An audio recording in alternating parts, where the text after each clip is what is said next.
Senate Majority Leader Honorable Aaron Cheruiyot.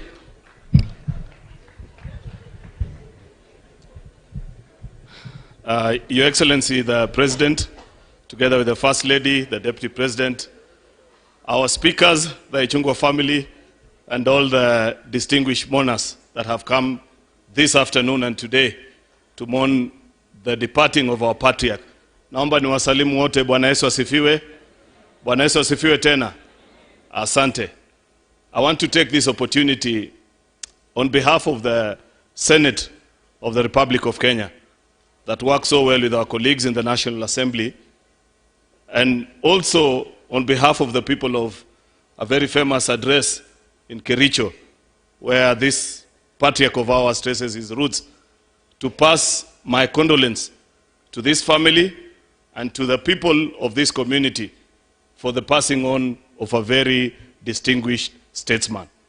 Before I go far, Your Excellency, together with the family, allow me to use this opportunity to perhaps request all the senators that are here. I know quite a number of them have actually come in the last few days. I saw so many, led by the youngest colleague of ours, Senator Uhuru Odinga, who came here a few days ago to pass his condolence to the family. And so many others that took their time. I have seen there are quite a number. I think just like our colleagues in the National Assembly, you'll wave from where you are. Thank you very much. Quite a number of them have come here today. Secondly, I will say that this is a very special home for us, especially those of us that belong to the UDA family. Many people may not know, but besides the current residence of the then Deputy President, if there is a home that we frequented and spent a lot of our time during the COVID days and the days that we were in the wilderness trying to find the proper way to where we are today, we spent those days in this home in the company of this mzee. In fact, I said this last week, and Ichungwah, you recall that UDA as a party, if it was to have a home address of where the decision to depart from our former party and move to UDA was made, it was in this particular home where we are today. At that time, His Excellency the President, the eternal optimist that he is, still believed that it was possible to mend ways and find comfort where we belonged. But 90% of the team that he led at that time believed that our days were over. And that decision was taken in this home. And after that, as you all know, we moved from here and God granted us success. So I can confidently say that this is a blessed home. The things that we planned here, Mungu alitusaidia na tukafaulu.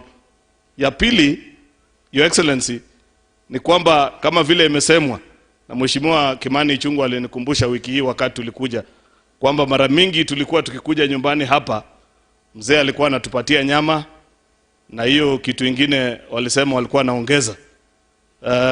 There is one time, and it was the only time it was served, because nimesahau jina, but Kimani told us, alisema sijui inaitwa nini. Tuliletewa sisi wote na ikaeko kwa vikombe hapa. Na sababu sisi kidogo huwa tunaangalia kwanza kiongozi wetu anafanya nini, niliangalia na wewe hukuonja hata kidogo. Lakini kuna rafiki yangu mwingine na nimekaa karibu na yeye kwa sasa hivi, ninajua alionja, and I can confidently say his contributions in the meeting that day were not very useful. Sijui ilikuwa na nini, lakini niliona baadaye Kimani aliambia mzee hii ni watu ya AIC. Baada hiyo siku hiyo maneno haikuwa inaletwa tena. So this is a very important home for us. We celebrate this mzee. We are happy for the person that he raised in the family and in the name of Kimani, who is our colleague. Just like Junet has observed, there are two traits of this mzee that I see in the life and the leadership of our colleague, Mheshimiwa Kimani Ichungwah. Number one, because ukisoma hii kitabu ya wasifa ya mzee, inasema yeye alikuwa mtu wa kuzungumza ile na vile anaona maneno. Those that know Mheshimiwa Kimani Ichungwah, they also know that to Kimani Ichungwah, Black is black and white is white. There are no gray areas for him. And by the way, many times that gets him into a lot of trouble. Some of us, we know how to, maybe, we don't have the kind of courage that you have, Kimani. And to Kimani, if he likes something, he will say, I like it. If he doesn't, he will say, I don't like it. And many times people take offense. But that has been also very useful in our political journey. I will also live to recall when I was reflecting here that a few months to the election, when a certain decision was made, which, whether it was right or wrong, time has lived to prove who was right. Between those who said we take a particular position, I'm avoiding to say you, Your Excellency, but you know that, and those like Kimani, who put their foot down and said that this is a wrong decision. In fact, on the day that the unveiling was being done, Kimani never showed up to that meeting. And when I called him to say, please, you're a team member, once a decision has been made, you have to live by it. He told me, Aaron, you know me very well. For me, black is black and white is white. That is a wrong decision. I thought he was wrong, but over time, the country has come to realize Kimani was right indeed. That was absolutely wrong. Second thing that I know about this Kimani, it has been said in the manuscript that this Mzee knew so many languages to show that he was a true Kenyan. I will tell you, especially those of our colleagues who maybe don't serve from our political party, that sometimes when coming up with political decisions, you need local knowledge. Say, we need it from the perspective of the locals. That is a mistake that you never make with Kimani. If you want to ask things from a national perspective, you ask Kimani Ichungwah. But you will never ask him something to say, ebu tupatie, watu wenu, jamii yenu, inasema namna gani. Kimani will never give you that answer.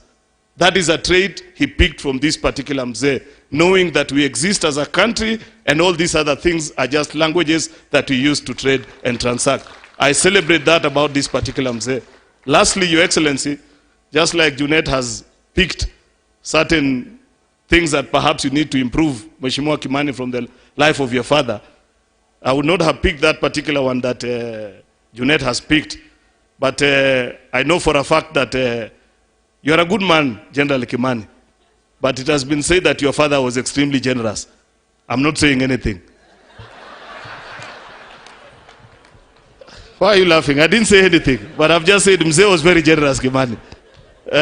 With those very many remarks, without saying a lot, let me now take this opportunity to invite our colleagues from the Council of Governors, our representative, the chairperson of the UDA party, Governor Cecily Mbarire, to pass their condolences also. Asante na Mwenyezi Mungu awabariki. Welcome, Governor Cecily.